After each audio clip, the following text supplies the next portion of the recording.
Liberals LOSC Newfoundland seat, numbers drop to 169, facing growing pressure.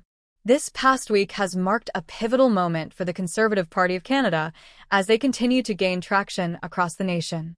A significant development occurred in the riding of Terra Nova, the Peninsulas, located in Newfoundland and Labrador. Initially, the Liberal candidate, Anthony Germain, was declared the winner by a mere margin of 12 votes.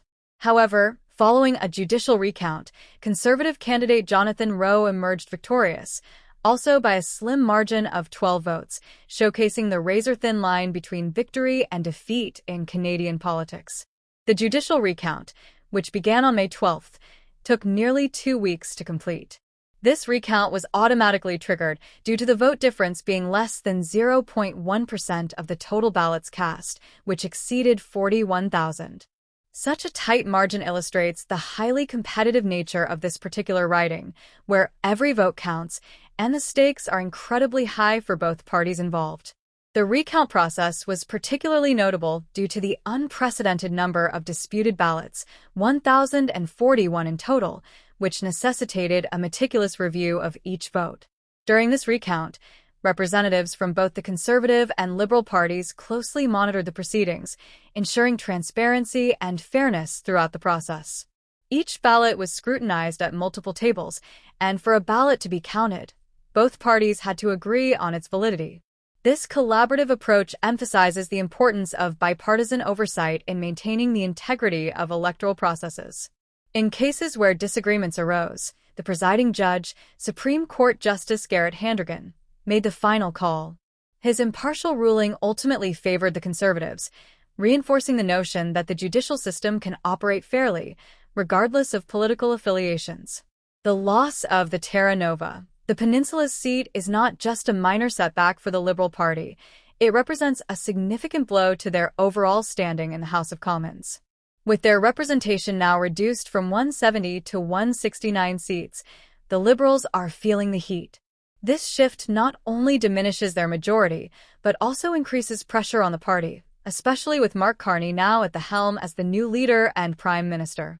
Carney, who previously served as the Governor of the Bank of Canada, brings a wealth of experience to his role but faces the daunting task of rallying his party amid growing challenges. As the leader of the Liberal Party, Carney must navigate a complicated political landscape where public trust and satisfaction are increasingly fragile. The pressure to deliver on promises and address voter concerns is mounting, particularly in key areas such as healthcare, economic recovery, and climate change. With the recent loss in Newfoundland, the urgency for the Liberals to regain momentum is palpable. Their strategy must now include not only addressing the issues at hand but also effectively communicating their vision to the electorate.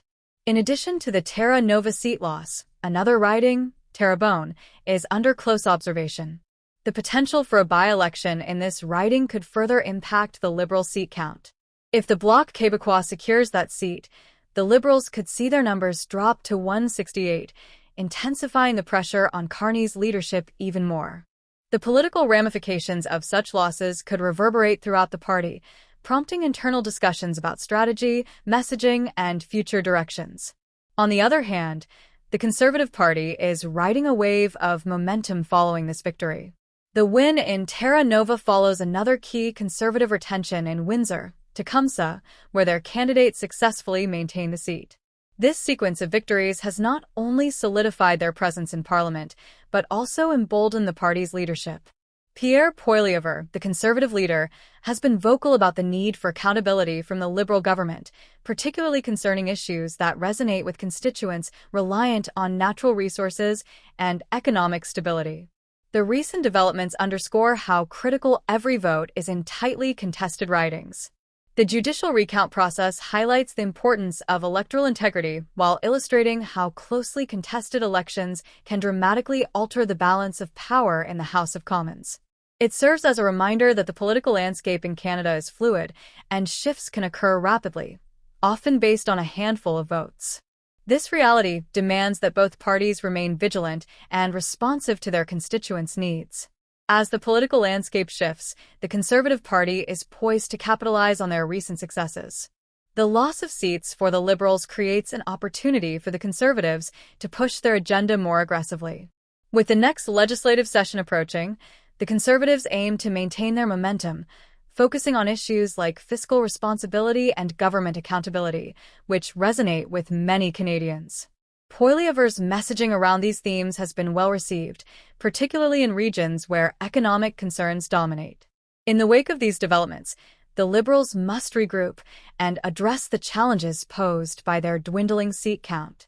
Carney's leadership will be tested as he seeks to unify the party and reinforce their message to the electorate. The stakes are high, and the potential for further losses in upcoming by-elections looms large. The Liberals need to articulate a clear vision that not only addresses the immediate concerns of Canadians, but also inspires confidence in their ability to govern effectively. The implications of the Terra Nova loss extend beyond just numbers. They reflect a broader sentiment among voters who may be feeling disillusioned with the current government. Carney's ability to connect with these voters and address their grievances will be crucial. He must tackle not only the immediate fallout from this loss, but also the underlying issues that led to it, such as economic disparities and regional concerns. As the Liberals work to regain lost ground, they must also consider their long-term strategy. Engaging with grassroots movements and local communities could help rebuild trust and support. Listening to constituents' voices and addressing their concerns directly may prove vital in regaining favor. The political climate is shifting, and adaptability will be key for the Liberals as they seek to redefine their approach. Ultimately, the loss of the Terra Nova, the Peninsulas seat, is a significant indicator of the changing political dynamics in Canada. With Mark Carney leading the Liberals and Pierre Poilievre at the forefront of the Conservatives, the stage is set for an intense political battle as both parties prepare for the future.